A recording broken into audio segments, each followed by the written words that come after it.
go. Steelers, here we go. Pittsburgh's going to the Super Bowl. Here we go. News 11 at 11. Coverage you can count on. The Steelers win, but their biggest star could be out with an injury for a while. Thanks for staying up with us. I'm Ryan Houston. TJ Watt leaving the game, and that's causing some anxiety in Steeler Nation. Channel 11's Jenna Harner caught up with the team right after the game to talk about this major turn of events for the team.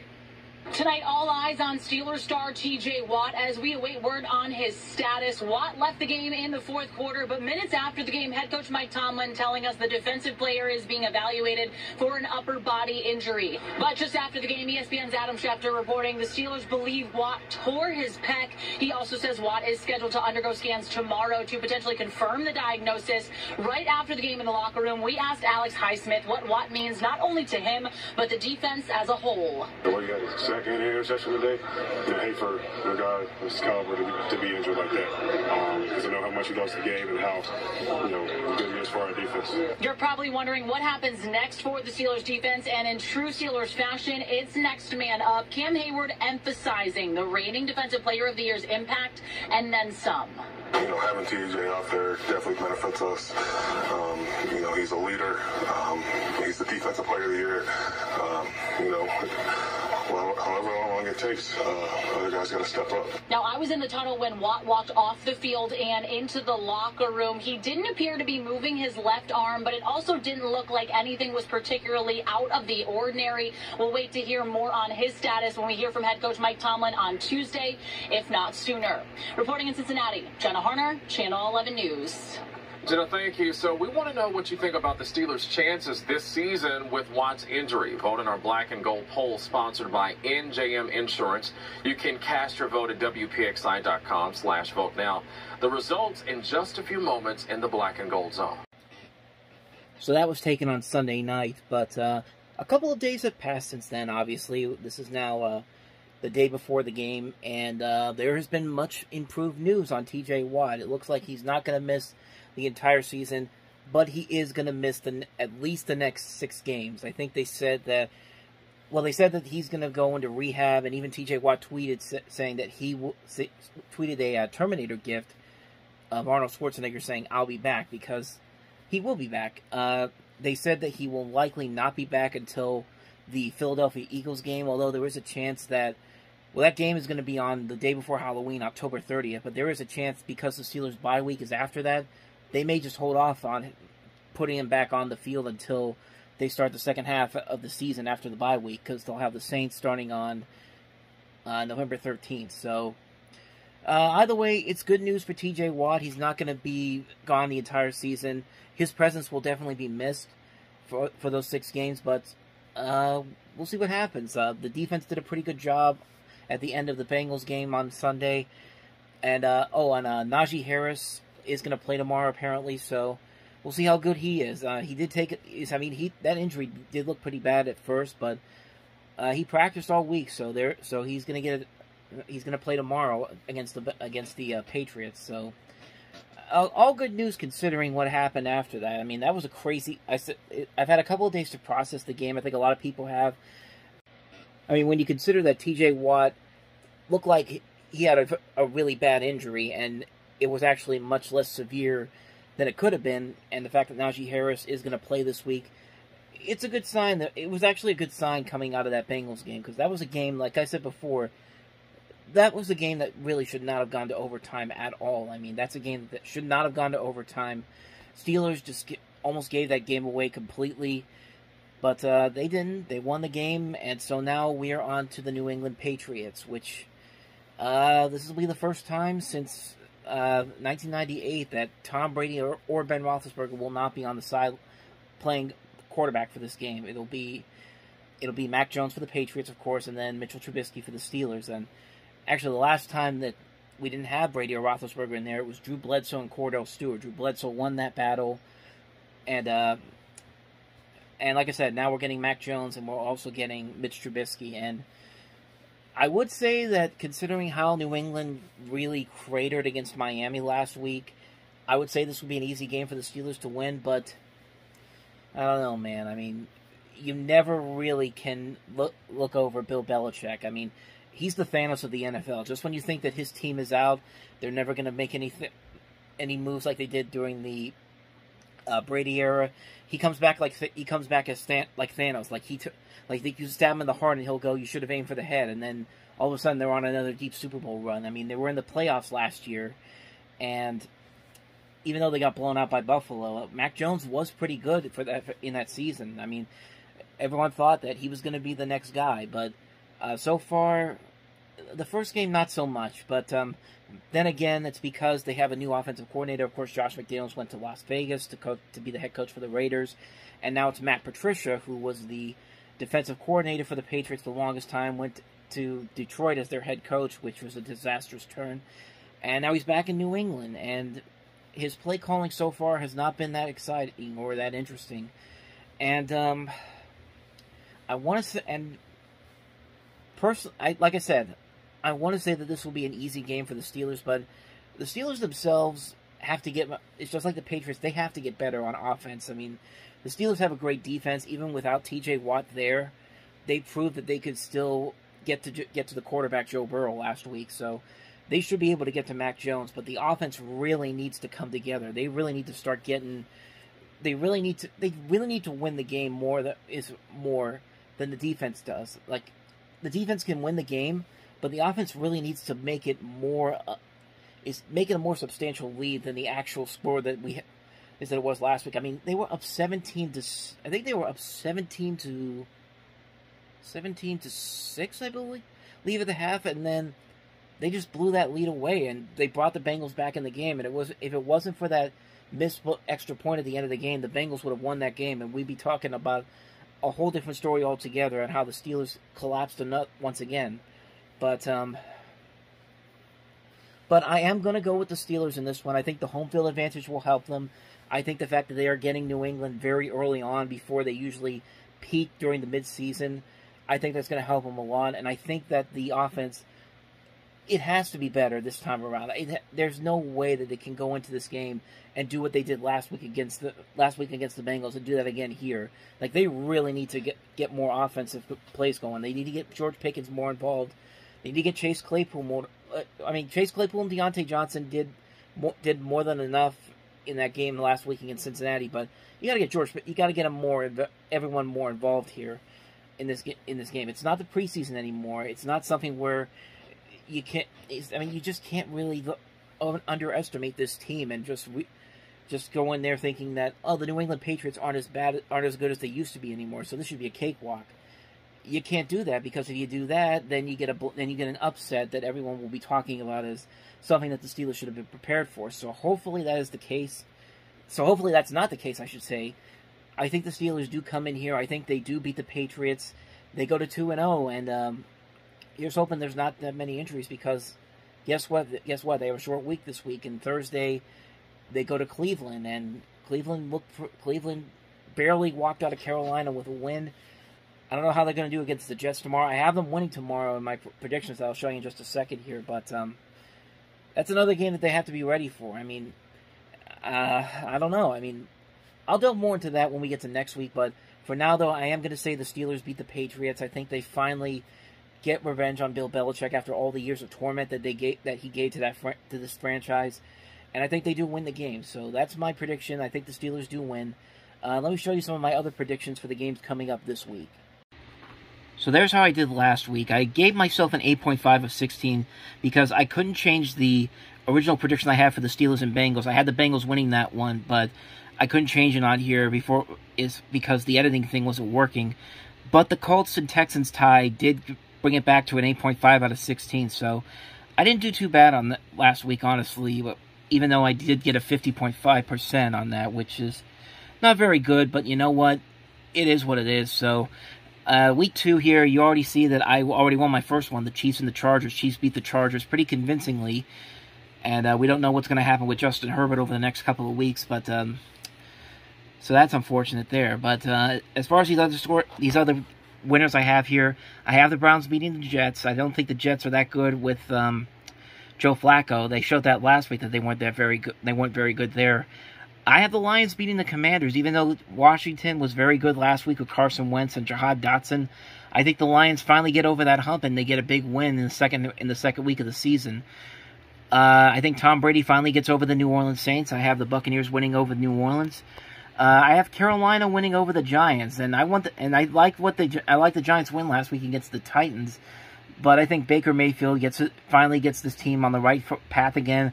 I think they go into, I think they play in MetLife Stadium this time is for this one. I think they do go in there and get the win. I have Russell Wilson and the Broncos beating the Texans. I know they were terrible on Monday Night Football. Just the bad coaching overall, and hopefully they finally get it together against the Texans. I don't think the Texans are that good of a team this year, honestly. As I mentioned before, I have the Steelers over the Patriots. I have the Jaguars over the Colts because, let's be honest, the Jaguars have had the Colts number in their home stadium for about 8 years now. I think the last win they had against the last Colts win against the Jaguars in Jacksonville was 2014. 8 years of nothing but the Jaguars somehow getting the best of them. I think that happens again. I think this will be a breakout game for Trevor Lawrence and this new look team that he has. I think they get the win. Probably the biggest upset I have here is the Dolphins over the Ravens. I think the Dolphins will go into Baltimore and win and prove to everybody that the Dolphins are for real. I mean, you bring in Tyreek Hill for a reason, and the Dolphins looked pretty good last week against New England, so I'm going to give them the win there. That's my biggest upset for the week. Rams over the Falcons, not really a surprise. They get over that loss on opening night to the Bills. I think they win that game. I have the 49ers beating the Seahawks. I think Trey Lance finally gets over that hump and beats Geno Smith in Seattle. I think Joe Burrow gets over the hump as well. I think he beats a battered Cowboys team that's now going to be without Dak Prescott for a couple months as well. I have the Raiders over the Cardinals. This one was a tough one, but I think I am going to go with the Raiders because they still have pieces on the Cardinals that are not there. I don't think J.J. Watt's going to be playing tomorrow. They don't have DeAndre Hopkins for another couple of weeks, and I think that team's going to struggle very much for that game. I have the Packers over the Bears. I think Aaron Rodgers and company in Lambeau finally get it done against the team that Aaron Rodgers still owns them. I have the Eagles over the Vikings. I think the Eagles are the better team over the Minnesota Vikings. They put in a really good performance last week against the Lions. And then I have the Buffalo Bills over the Tennessee Titans. That to me, the Buffalo Bills really are the team to beat. I think they're going to be the team to beat in the AFC, and I think that Tennessee just won't have enough there to beat them at Buffalo. So I think I give the Bills the win there. So those are my predictions. We'll see how this turns out. Now let's go to the local predictions for tomorrow's Steelers-Patriots game. Welcome back. And time to beat the bus. We're taking an expanded look this year at games around the NFL and the lines provided by BetRivers Online Casino and Sportsbook, because we know this is an important part of NFL weekends for many of you now. Follow Jerome's lead, not mine. Jerome, you couldn't have possibly been off to a better start here. Unbeaten, 5-0. Jenna's right behind, though. She's at 4-1. We're not going to talk about my record for the week. I like to save my good stuff. Yes. Till later in the season. Yes, you do. Way later. Steelers are actually a home underdog when the Patriots come to town by 2 points. Let's hear first from BetRivers ambassador Danny Parkins. Thanks, guys. The odds makers have the Patriots as a 2-point favorite in Pittsburgh, but what interests me is the low over-under of just 40 points. I normally subscribe to the axiom of high totals go over and low totals go under. I think this game is going to be the perfect example of that. I lean under in this game. There's just not a lot of offensive talent that's healthy on either side of the ball. Mac Jones v. Mitch Trubisky, a far cry from Ben Roethlisberger and Tom Brady. First time these teams have matched up without one of those two Hall of Famers under center since 1998. The defensive coaching talent is elite on both sides, with Tomlin and Austin and Flores for the Steelers, and of course Bill Belichick for the Patriots. And I think the Patriots have serious problems offensively that we saw against Miami, and the Steelers defense is better than the Dolphins even without TJ Watt. So I'm leaning under in an ugly game on Sunday in Pittsburgh. All right, Danny liking the under for the game. Jerome, who do you like with the Patriots favored by 2? Now, this is a tough one. It's going to be a close game. I believe. But I'm going with Pittsburgh to win this football game. I think at home is going to give the bump that they need defensively. I think this team is poised to create some turnovers, gives a short field to the offense. The question is, can the offense score points? I think that's going to be a premium. I do think the Steelers win. Taking a look at our picks, Patriots and Steelers. I'm going to go with New England in this one. Jerome, you and Jenna have the Steelers. Steelers' last opponent looking for their first win on the road in Dallas. The BetMGM Steelers Kickoff is presented by Chevrolet. Chevrolet, find new roads. All right, time for the predictions. Let's go onto the field. Rich Walsh, you're first. Two struggling offenses, two really good defenses. I think the Steelers will be a little bit better today. Mike Tomlin's really good when he's an underdog. The Steelers win 23-16. All right, Charlie. Bob, this will not be a pretty game to watch. You're going to watch a lot of defense in this game today. This is going to be a low-scoring game. I do feel the Steelers will win this game 16-13. Jerry Dulac is with you, a low-scoring game. I, on the other hand, think we're going to see points today. Jerry likes the Steelers 20-16. I like them in a higher-scoring game, 31-23. And that's going to do it for us here today. I think back to that Bears-New England game where Trubisky threw a Hail Mary at the first down now is the key. Jones on a give. The running lane for Harris. He's tripped up. What the hell was that? No, really. What the hell was that? That score may say it was a close game. It was not a close game whatsoever. Not at all. That... Oh my god. Like... Oh man, that was horrible to watch. I mean... They didn't even try to win. Like...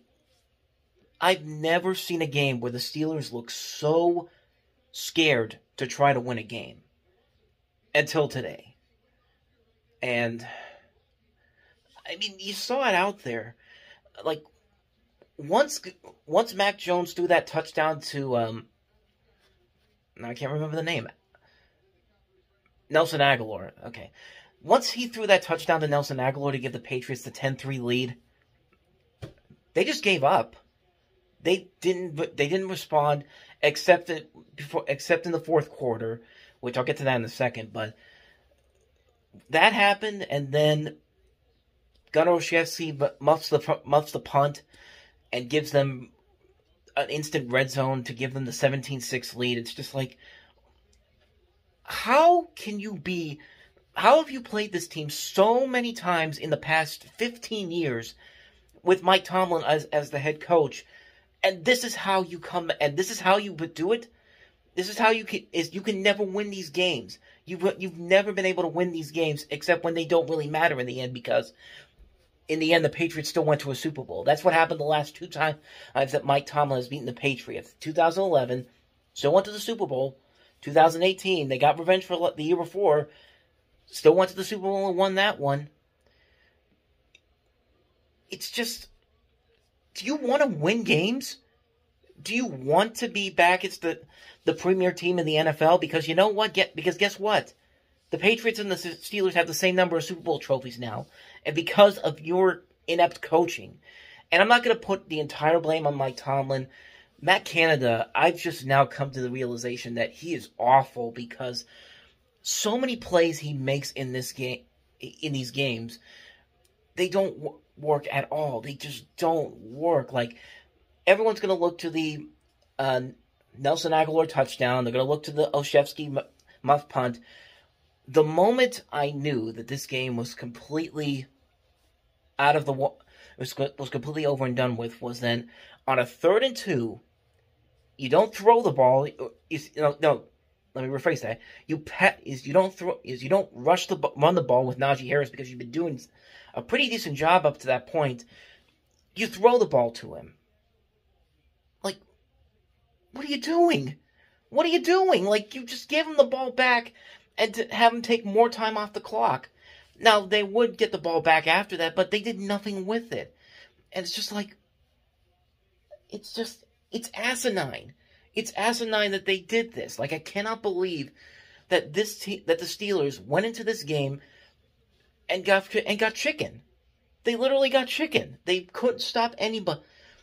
They couldn't stop this Patriots team that was horrible last week against the Dolphins, but this week it looked like Tom Brady came back to play for the Patriots. Mac Jones barely got sacked.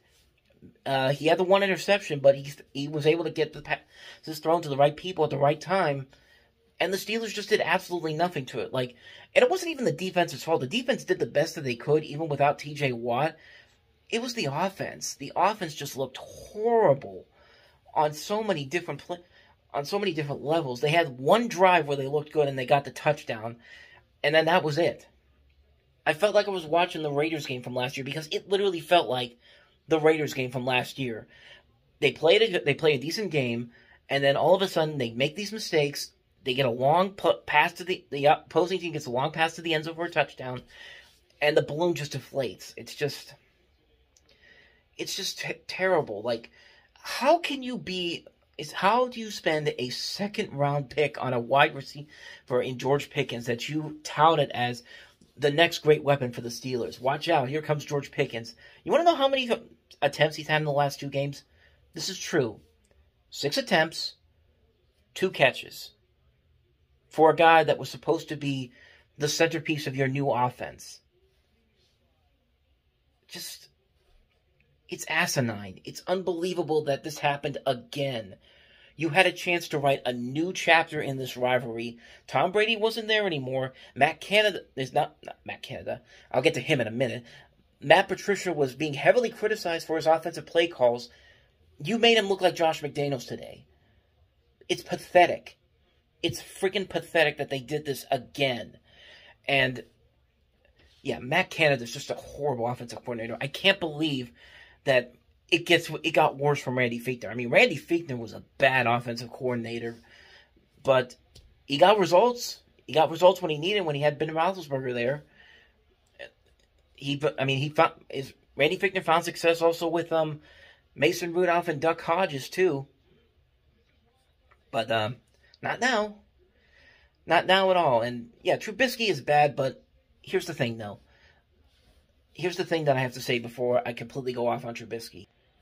The thing with Trubisky is that he is still a quarterback in a new system. And yeah, they've had training camps, they've had games in the preseason where he's had time to gel with the new offense that he has here. But here's the thing though. I know everybody's also calling for him to be the sideline immediately and put in Kenny Pickett for the next game. Well, here's the thing though. The next game is Thursday night. It's a short week with a Cleveland Browns team that just lost in spectacular fashion to the New York Jets. If you saw that game, they were up 30-17. I think Cade York missed an extra point and that's why it's not 31-17. Jets came back with 2 touchdowns in the final 2 minutes and won that game. You think they're going to go into this game at home in Cleveland? If you think the Steelers are going to go into this game at home in Cleveland and think the same thing, that the Browns are just completely depleted? No, you know what they're going to do? They're going to run Nick Chubb. They're going to run Kareem Hunt. They're going to use that offense and that defense that they have to pretty much do what New England did to them today. And here's my thing with that. I know everyone wants Kenny Pickett to start, but I'd say put Mitch Trubisky in there on Thursday night. See what he does, and if he ends up having a bad day like today, then yeah, you start Kenny Pickett the next week against the Jets, and especially since we don't know if Zach Wilson's going to be playing for them just yet. Still rather early on that, but I mean it's looking like he is going to play for that game. But again, we'll see what happens there. You know what the best thing that happened to the Steelers so far today? Everybody else in the AFC North lost. Browns lost to the Jets. Ravens lost to the Dolphins, also in spectacular fashion. Tua Tagovailoa, man. For the Dolphins, I've been saying watch out for the Dolphins because they are playing pretty good right now since they got Tyreek Hill. And he threw 6 touchdowns, including, I think, 4 in the last quarter. So, yeah, so the Ravens lost that game. The Bengals are playing the Dolphins right now. I actually don't know what the score is because I'm literally recording this just as that game is about to start. So, I mean, everybody in this division will be at least 1-1 by the time today ends. Unless the Bengals lose, but the Cowboys aren't that good right now either, and I say that and watch, they're going to win. But, so, I guess the good thing is that everybody is now even in this division. But like I said, Thursday night, I've had my doubts. I have my doubts now that the Steelers are even going to show up that day. I think they're going to get blown out. They're going to be 1-2 by that point, and I think that's when you tell Mitch Trubisky, look, we're putting the rookie in. Like, you got to put Kenny Pickett in there to see what he can do. And just overall, it was a bad loss. It was a really bad loss, and it's just ridiculous that this has to happen because the Steelers should have found a way to win this game. They were in it, but just bad play calls all around. Matt Canada's bad play calls. They're not running the ball enough. Mitch Trubisky is missing targets that they got specifically for him to throw to. Like, it was a bad game. It was a horrible, horrible game on all levels. And it's frustrating. It's really frustrating. Like, it's like I said before, don't ever go back on Bill Belichick because he's like Thanos. You think you got him in the heart and you should have aimed for the head. And then sure enough, look what happens today. So, there you have it. Pittsburgh is 1-1. New England gets the win and goes 1-1. The next game for the Steelers is the Browns on Thursday night, and I'm not getting my hopes up at this point. So with that said, thank you for watching, and I will see you guys for Thursday night. Take care.